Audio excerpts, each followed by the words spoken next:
Immergendoci in quello che era il territorio che faceva parte del giudicato di Torres, abbiamo scelto due percorsi per le caratteristiche ambientali e turistiche che ci fanno rivivere i luoghi e ripercorrere i sentieri di una storia millenaria. Il nostro viaggio inizia con il lago di Baraz, situato nel territorio del comune di Sassari, a circa 30 km dal centro città e a 20 km da Alghero.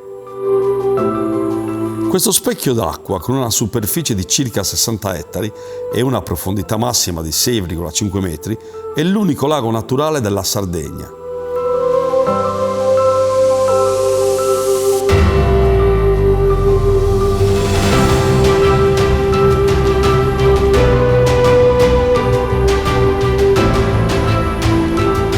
Circondato da una lussureggiante pineta di pini d'Aleppo e pini domestici, il lago è immerso nella macchia mediterranea, dove prosperano olivastri, corbezzoli e mirti, creando un ecosistema ricco e variegato. Tra gli abitanti del lago troviamo la testuggine d'acqua dolce, la folaga e il germano reale che contribuiscono alla biodiversità di questo ambiente unico.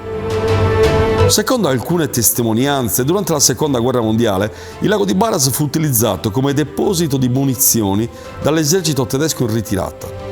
Si narra che armi e ordigni siano stati gettati nelle sue acque, rimanendo sommersi fino a operazioni di bonifica avvenute negli anni successivi.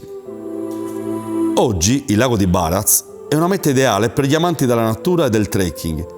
I sentieri che lo circondano offrono percorsi immersi nel verde, perfetti per escursioni a piedi, in bici o a cavallo, permettendo di immergersi nella tranquillità di questo luogo incantevole.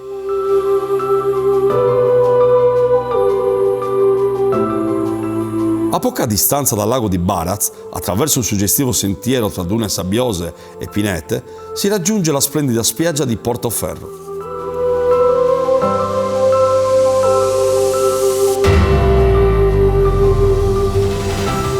La sua spiaggia, lunga circa 2 km, è caratterizzata da una sabbia dal particolare colore ambrato scuro, a tratti rossastro e dorato, dovuto alla presenza di tracchite nelle vicinanze.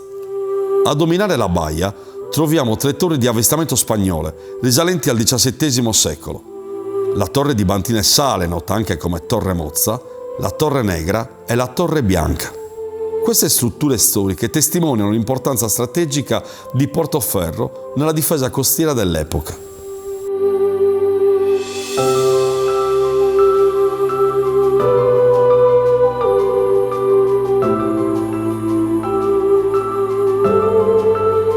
Grazie alla sua esposizione ai venti, Portoferro è diventata una meta prediletta per gli appassionati di surf e windsurf.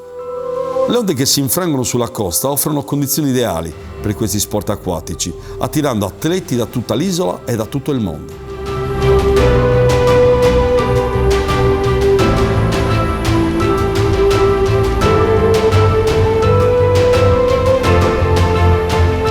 Non solo mare, i sentieri che si snodano lungo la costa offrono agli escursionisti panorami mozzafiato e la possibilità di esplorare la natura incontaminata della zona, tra scogliere a picco sul mare e profumi intensi della macchia mediterranea.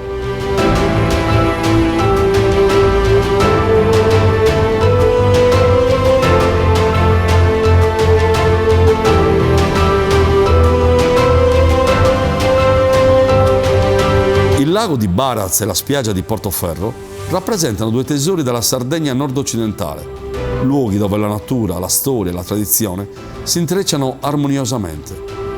Vi invitiamo a scoprire queste meraviglie, immergendovi nella loro atmosfera unica e contribuendo a preservarne la bellezza per le generazioni future.